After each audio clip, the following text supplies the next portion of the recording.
The sun, a bright star in our sky. The sun is like a big bright ball of light in the sky. Let's learn about what it's made of and what it looks like. Shiny substance. The sun is made of hot gases, like hydrogen and helium.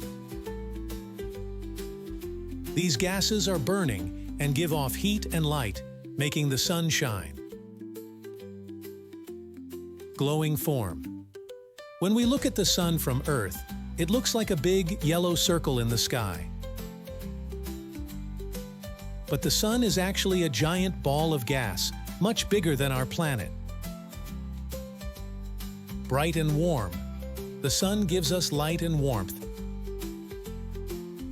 It helps plants grow, gives us daylight to play outside, and keeps us cozy on sunny days. Star power. The sun is a star, just like the twinkling lights we see at night.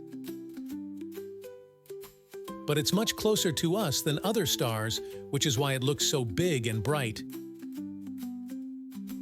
The sun is an amazing star that gives us light, heat, and energy every day. Let's appreciate its shining presence in our sky.